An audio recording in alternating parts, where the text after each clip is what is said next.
What's up, everyone? I found some Reddit threads this week that honestly mess with my head a little. If you're into that kind of thing, subscribe and hit the bell, and let's go. I found my mother's journal documenting my entire life, and now I'm terrified of what else she knew. OP, pages between, was handling a simple task, helping their mother with the closet, when something wedged behind old boxes would change everything. I was helping my mom organize her closet when I found it, a leather-bound journal wedged behind old photos. My hands were shaking as I opened the cover. The first page was dated over 20 years ago in my mother's handwriting. It was about me as a child, maybe 5 or 6. Not vague notes, specific observations about my fears, conversations, things I'd done when I thought no one was watching. I kept reading, page after page documenting my childhood, moments I thought were private, whispered conversations with friends, worries I'd never spoken aloud, entries from ages 9, 11, 15, all impossibly detailed. Not vague recollections, exact details, specific words, things I'd never told her. Then I reached an entry from when I was 17. My best friend came over. We'd shut ourselves in my room and opened up about serious struggles. Mental health stuff I was deeply ashamed of, things I'd never told anyone. Just my friend, just that one private conversation. And it was there. Word for word, every word we said, both sides, exact dialogue. My mother was downstairs with guests that afternoon. No way she could have heard us through a closed door. We weren't shouting. So how? How could she possibly know what we said in absolute privacy? OP flipped through page after page, deeper into their own history. Each entry more detailed, more exact. Nothing could have prepared them for what came next. If their mother somehow knew about that conversation, the private one in their bedroom, the words said in confidence, what else was in these pages? And the deeper into the journal OP went, the worse it got. The entries from when I was 7 kept referencing things from my diary, personal thoughts I'd written down that I'd never shown anyone, that I'd destroyed years ago. But she'd written them out, in her handwriting, word for word, like she'd read them the moment I left the house. Then there were the entries from my teenage years, entire conversations transcribed between me and my best friend Sarah in my own bedroom while my parents were supposedly at work. Every word, every joke, every time I'd cried or talked about being scared or talked about boys I liked. She documented my first kiss when I was 16. She described his car, his cologne, what he said when he left. I kept flipping through years and years of entries. Age 8, age 12, age 19, all of it was documented. Her handwriting described my sleep schedule. She'd written down the names of people who visited, grocery store trips I made alone, phone calls with doctors. Moments of absolute vulnerability that only existed between me and myself. The scope of it was enormous, methodical, obsessive. And I'm sitting in my apartment now wondering if I'm losing my mind. How is any of this possible? The comment section understood the weight of what OP was describing. Oh my God, that's not love, that's abuse. Please talk to a lawyer about the surveillance and your legal options immediately. I need to know. Did she transcribe the audio from the cameras into the journal? How many entries are we talking about here? She had cameras in the common areas, living room, kitchen, hallways. She used the audio to transcribe conversations. There are hundreds of entries, full paragraphs of dialogue from my phone calls, conversations with friends, everything. She documented when I left the house, who visited, my sleep patterns. Some entries read like psychological profiles of me. It's systematic and meticulous. The picture was becoming horrifyingly clear. The journal kept OP up all night, but daylight brought something sharper than confusion. A question had formed. If the mother had written down conversations that happened behind closed doors, in rooms OP was certain she never entered, then how? The answer was too dark to ignore.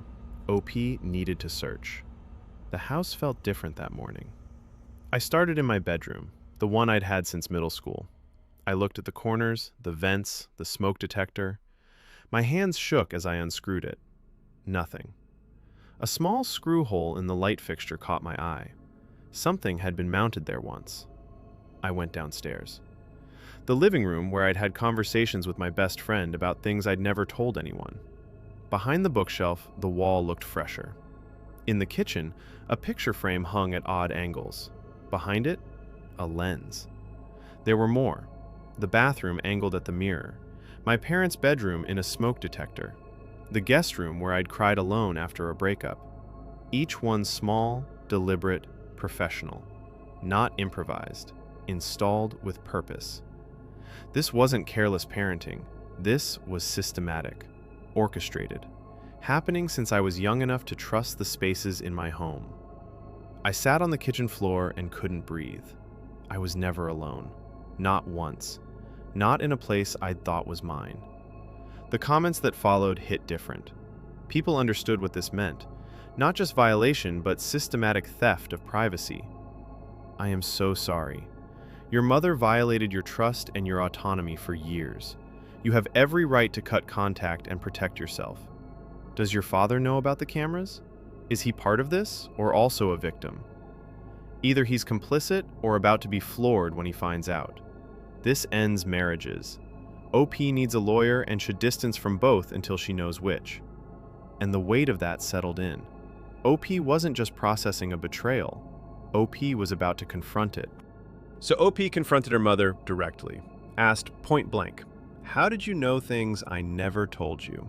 She confessed to the cameras, and I'm filing for a restraining order. I called her out directly and asked how she could know things I never told her. She didn't deny it, she just admitted everything. It started when I was 16. I snuck out once, and when she found out I lied to her, something snapped. She said she couldn't trust me anymore, that she needed to know who I really was. So she installed a camera in my room. Just one, she said, just to keep me safe. After that, it was everywhere. My bathroom, the hallway, corners I didn't even notice. She's been watching me for over a decade, recording, documenting. And the worst part is that she said it all out of love. She genuinely believes she was protecting me. That's what broke something in me. Not anger, just this hollow realization that the person supposed to keep me safe was the one violating that safety. I don't live there anymore. I packed a bag that night and left. I'm filing for a restraining order. I can't look at her without feeling sick. The comments hit different when you realize there's no apology here, no regret. She wasn't acting out of paranoia. She was convinced the whole time that she was doing the right thing, protecting her daughter. That's the sickness of it. My parents read my diary growing up, and I never fully recovered from that feeling of violation. I can't imagine finding out they went this far. Please take care of yourself. And what happens next is the long work of rebuilding boundaries that should have always existed. So here's what happened after she confessed to everything. This is where it gets real, where OP had to make the most difficult decision of her life. I moved out that same day. I couldn't stay in that house after what she confessed. Couldn't be in rooms I now knew had hidden cameras. Couldn't exist in spaces where she had been watching me constantly for years and years. I stayed with a friend for the first week, then rented a small apartment on the other side of the city, and filed for a restraining order immediately. The hearing was brutal. I had to sit in front of a judge and explain that my own mother installed hidden cameras in our home when I was 16 years old, after I snuck out once, and she justified it as protection. That for over a decade she watched me, documented everything, kept detailed journals of moments and conversations I never knew she witnessed. The judge's expression changed when she reviewed the evidence. All of it. The actual cameras. The journal entries spanning years. She approved the restraining order without hesitation. 500 feet. That's the legal distance between us now. But emotionally, the distance is infinite. What makes this hardest isn't the anger or the violation itself. It's the grief. I'm mourning the mother I thought I had, the one who made me feel safe and protected. That person never existed. What I'm left with is the horrifying understanding that I was being watched and systematically documented every single day of my life by someone I loved and trusted absolutely. I'm in therapy now, trying to process what it means when parental love gets twisted into control, when the desire to protect becomes the desire to possess. My therapist says healing means reclaiming agency on my own terms, that I get to define what privacy and safety mean to me now, without anyone else's agenda. What people said in the comment section really resonated. Get a lawyer now. What she did is illegal in most places. Recording without consent. Document everything and don't communicate with her directly anymore. And that brings us to the final story of the day, one that's just as unsettling as this one, if not more so. My therapist, 39-year-old female, keeps repeating my dead mother's exact phrases. I found emails proving they knew each other. This is what happens when the person who's supposed to heal you becomes the source of your pain. When the person sitting across from you during your most vulnerable moments is secretly working against you. OP had been in therapy for 6 months by then, trying to process years of maternal trauma. I've been seeing Dr. Margaret Morrison for therapy for 6 months, working through trauma from my mother who died 5 years ago. The first few months were good. She listened, validated me, made me feel genuinely heard. I was finally healing.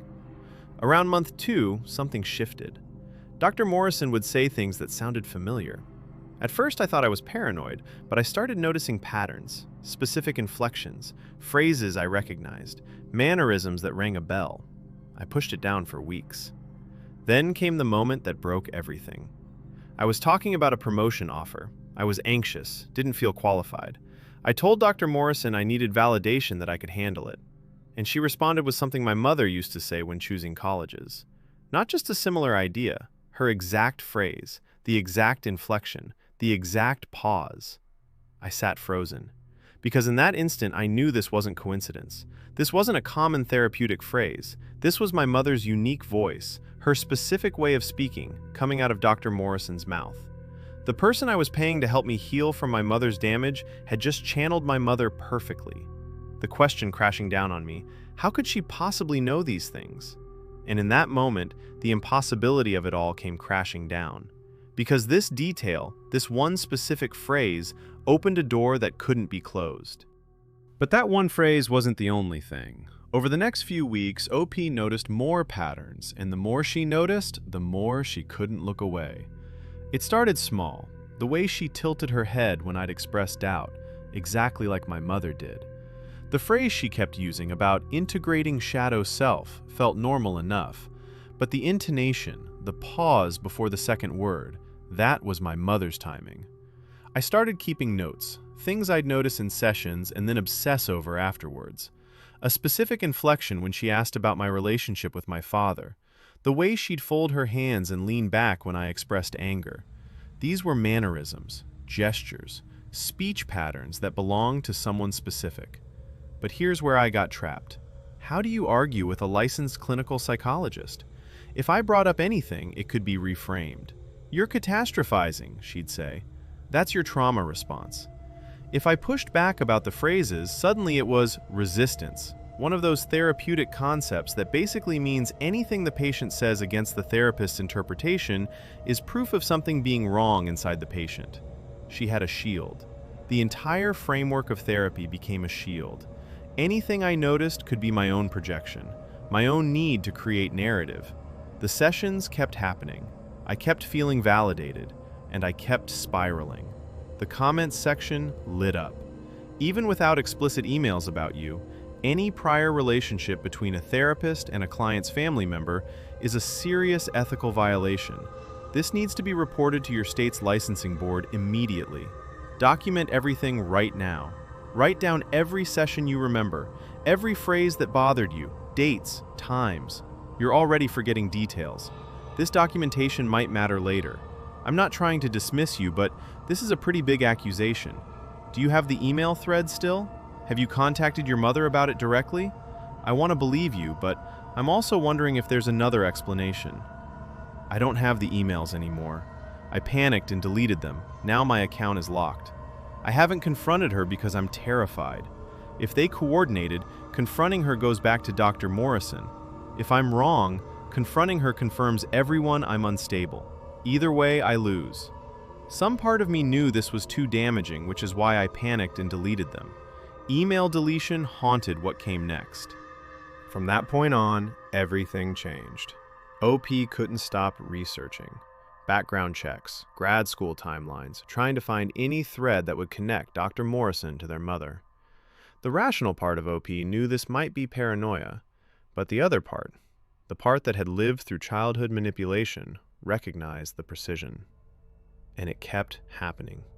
I couldn't focus on anything else. During sessions, I'd sit there trying to catch her in something, waiting for the next phrase, the next gesture. They kept coming. I started writing things down after each appointment. Every inflection, the way she tilted her head when I talked about anxiety. My mother did that exact same thing.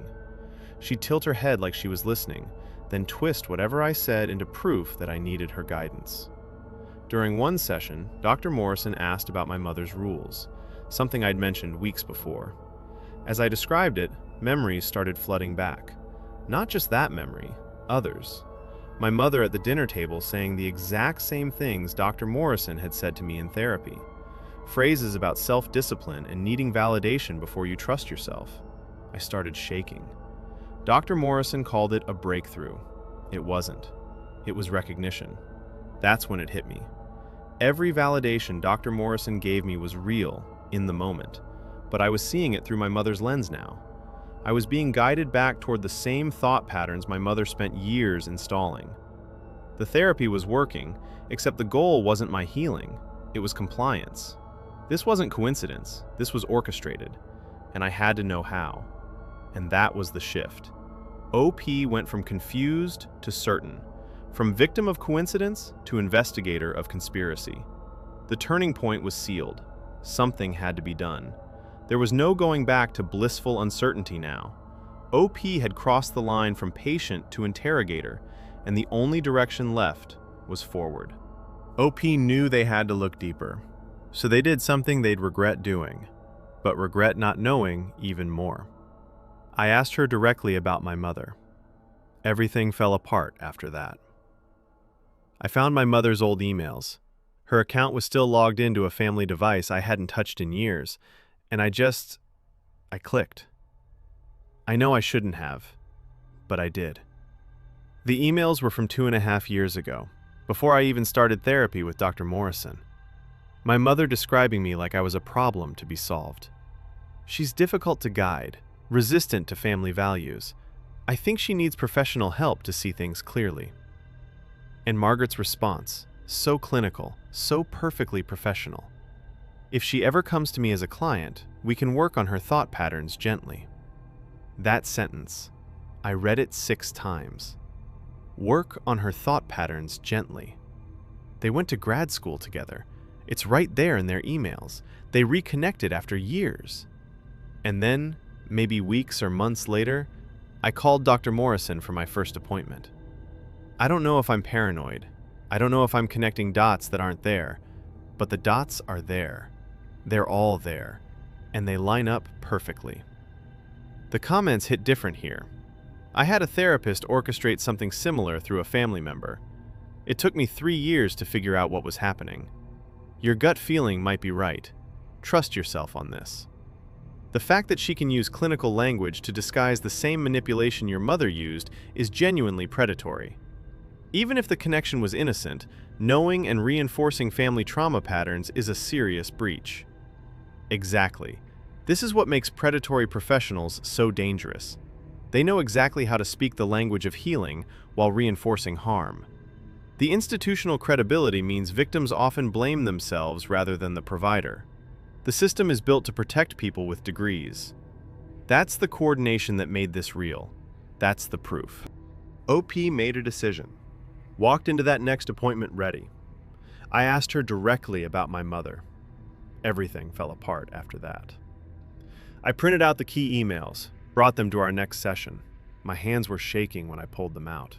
I just laid them on the table between us and asked her directly. Did you know my mother? Did you two coordinate this from the beginning? Did you plan to weaponize her words, knowing exactly who I was? Dr. Morrison stared at the papers for what felt like forever. Then she said what all credentialed professionals say when they're cornered. She needed to consult her legal team before responding to these allegations. She said I was experiencing paranoid ideation. Said that trauma patients often create elaborate false narratives, especially people processing parental loss. Said my thinking was catastrophized and distorted, that I was vulnerable to confirmation bias and false pattern matching. She reminded me that I'd been struggling with trust before I even started therapy with her. She recommended I continue sessions to work through these distorted thought patterns. I gathered the papers and left without answering. Haven't been back. That was 3 days ago. Then the panic hit. Not the panic of someone vindicated, the panic of someone who'd just been systematically gaslit by someone with credentials and a legal buffer. OP started doubting the doubts. Maybe the therapist was right. Maybe OP really was paranoid, catastrophizing, creating patterns that weren't there. Logged into the old family email account still open on that device. Deleted everything. The smoking gun emails, gone. The account locked immediately. No recovery option without family ownership documentation. Any licensing board complaint now sounds like exactly what a destabilized person would fabricate. A conspiracy theory from someone with PTSD. The system is engineered to protect against this. Credentialed professionals have legal teams. Patients have trauma and doubt. The equation never balances. The comments understood it instantly. In many states, any therapist who has contact with a client's family without explicit consent violates confidentiality and ethics codes. Your state board should have a complaint process, even without perfect proof. But without proof the contact happened, without the emails as documentation, it sounds like delusional thinking from someone diagnosed with PTSD. OP is looking for a new therapist now, trying to figure out how to trust healing again. And this is where therapeutic betrayal does its most insidious work.